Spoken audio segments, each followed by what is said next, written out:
বিধানসভা নির্বাচনের পর ভেঙে খান খান তৃণমূল কংগ্রেস। বিধায়কদের একটা বড় অংশ ঋতব্রত ব্যানার্জির শিবিরে ভিড়েছেন। এছাড়াও বিভিন্ন জেলার অনেক দাপুটে নেতাও মমতা ব্যানার্জির সঙ্গ ছেড়ে বেছে নিয়েছেন ঋতব্রত শিবিরকে। কিন্তু এর মাঝেও কালীঘাট তথা মমতা ব্যানার্জির শিবিরের হয়ে রাজনীতির ময়দানে লড়াই চালিয়ে যাচ্ছেন কুণাল ঘোষ। বিধানসভার ভেতরে এবং বাইরে যথেষ্টই সক্রিয় ভূমিকায় দেখা যাচ্ছে তাকে। কিন্তু এবার কি তিনিও ঋতব্রত শিবিরের দিকে পা বাড়াতে চাইছেন? ভাবছেন এমন প্রশ্ন কেন উঠছে? আসলে এমন প্রশ্ন উঠেছে খোদ ঋতব্রত ব্যানার্জিরই একটি বক্তব্যকে কেন্দ্র করে। উল্লেখ্য, শুভেন্দু অধিকারীর সঙ্গে এবারে বৈঠক নব তৃণমূলের বিধায়কদের। ভোটার তালিকা থেকে লাখ লাখ মানুষের নাম বাদ পড়া এবং ট্রাইব্যুনালে পাঠানোর ফলে অদ্ভুত জটিল পরিস্থিতি মুখ্যমন্ত্রীর সঙ্গে বৈঠকে নব তৃণমূলের। সাংবাদিক সম্মেলনে সেই বৈঠকের ডেলিগেশনের সদস্য সংখ্যা নিয়েই উঠেছে এক প্রশ্নের উত্তর দেওয়ার সময় ঋতব্রত বলেন, কুণালবাবু যেহেতু আমাদের সঙ্গে যোগাযোগ আছেন, আর ঋতব্রতর এই বক্তব্যকে ঘিরেই রাজনৈতিক মহলে একাংশে তৈরি হয়েছে জল্পনা। চলুন শুনে নেওয়া যাক কি বলেছেন ঋতব্রত। উনি কত জানেন, ভালো, মানে এরকম জানা বোঝার লোক থাকা তো ভালো। আমি যদি বলছি সংখ্যাটা 12 নয়, মানে ডেলিগেশন যে যাবেন এটুকুই বলে দিচ্ছি আজকে যে সংখ্যাটা 12 নয়।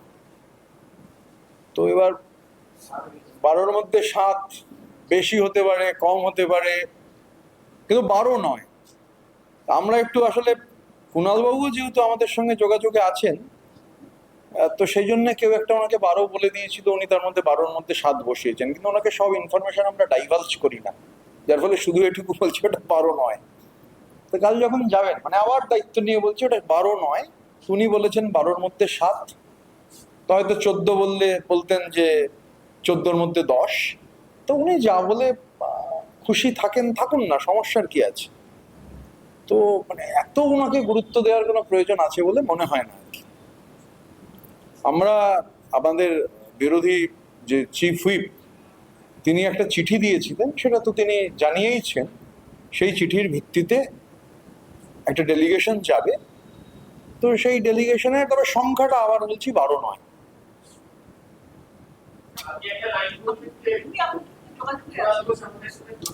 আমাদের অনেকের সাথে যোগাযোগ করছেন, তো কথাও বলছেন। কেন বলছেন এটা আমি তো বলতে পারবো না। তো এটুকুই বললাম আর কি, যে ওই যে উনি বলেছেন 12-র মধ্যে 7, আসলে উনি তো জানেন না, মানে উনি শুনেছেন 12। এটা মাঝে মাঝে রাজনীতিতে প্রয়োজন হয় এটা বলে দেওয়ার, যে 12 যাবে, তাহলে উনি এটা বলে দিলেন 12-র মধ্যে 7। যদি অরিজিনাল সংখ্যাটা বলতাম তাহলে তার মধ্যে কত বলতেন। তো ঠিক আছে, ওয়েল অ্যান্ড গুড।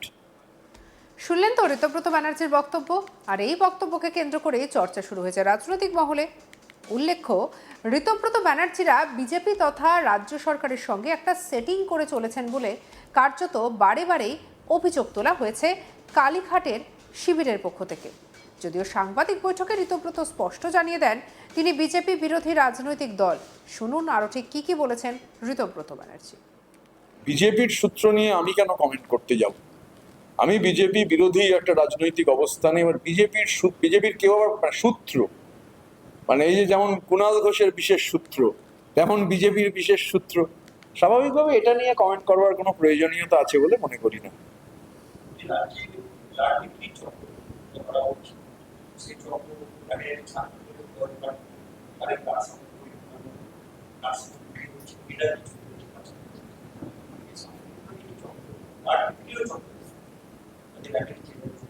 না, এগুলো আমি গতকাল একটা গভর্নমেন্ট অর্ডার দেখছিলাম, একটা বোধহয় কমিটি তৈরি হয়েছে গতকাল, এবং তাতে আমাদের রাজ্যের খুবই প্রথিতযশা কিছু ডাক্তার রয়েছেন।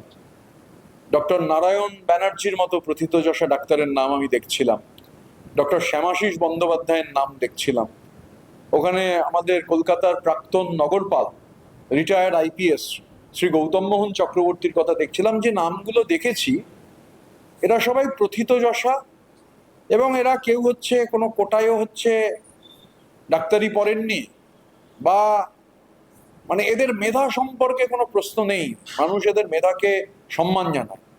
তো আপনি এটা বললেন, আমিও এদের অনেকের সঙ্গে আমার ব্যক্তিগত পরিচয় আছে, আমিও এদের অনুরোধ করবো, এরা এই কমিটি যখন হয়েছে এই কমিটি নিশ্চিতভাবে, এবং যেহেতু মানে কোটার কেউ নেই, মানে যে নামগুলো দেখতে পেয়েছি মানে তারা সব ডোয়েন্স, অন্তত ডাক্তারির ক্ষেত্রে ডক্টর নারায়ণ ব্যানার্জি একজন ডয়েন, ডক্টর শ্যামাশিস বাবু একজন ডয়েন। তো এই ডয়েনদের নাম যেহেতু দেখেছি, আমি আশা রাখি এই কমিটি এই সমস্ত বিষয়ের উপর নিশ্চিতভাবে নজর দেবে। সুমিত রায়, তাকে নিয়ে আমি বলছি যে সুমিত রায় তাকে প্রস্তুতি দিচ্ছেন যে আপনি আসুন, এরা শুধু দাঁড়ান, গ্রেফতার করা হচ্ছে। তো আমরা আশা করতে পারি সুপ্রিম কোর্টের এই রায়ের পর সুমিত রায় অন্তর্ধান রহস্যে জবনিকা পড়বে।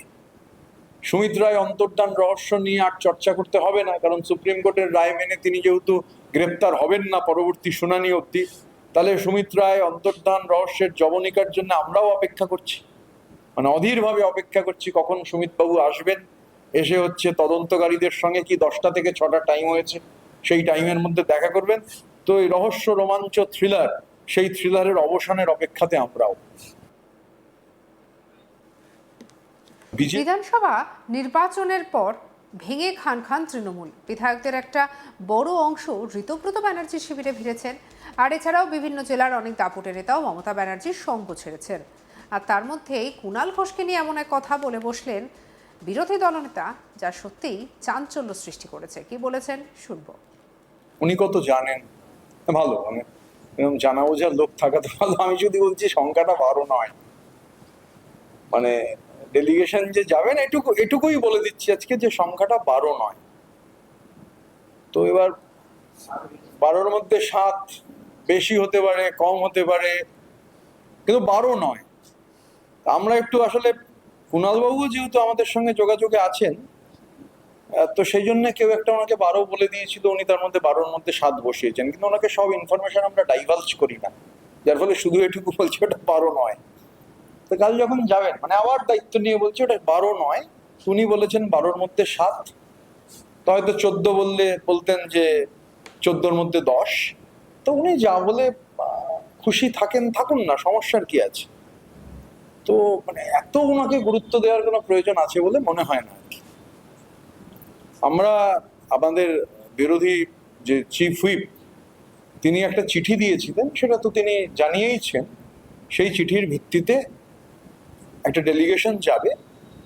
তো সেই ডেলিগেশনের তবে সংখ্যাটা আবার বলছি 12 নয়।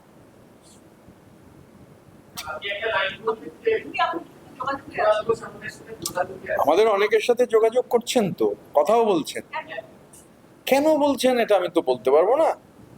তো এটুকুই বললাম আর কি, যে ওই যে উনি বলেছেন 12-র মধ্যে 7, আসলে উনি তো জানেন না, মানে উনি শুনেছেন 12। এটা মাঝে মাঝে রাজনীতিতে প্রয়োজন হয় এটা বলে দেওয়ার, যে 12 যাবে, তাহলে উনি এটা বলে দিলেন 12-র মধ্যে 7। যদি অরিজিনাল সংখ্যাটা বলতাম তাহলে তার মধ্যে কত বলতেন। তো ঠিক আছে, ওয়েল এন্ড গুড। সঙ্গে রাখুন আজ তাক বাংলাকে অন্যান্য খবরের জন্য সাবস্ক্রাইব করতে ভুলবেন না।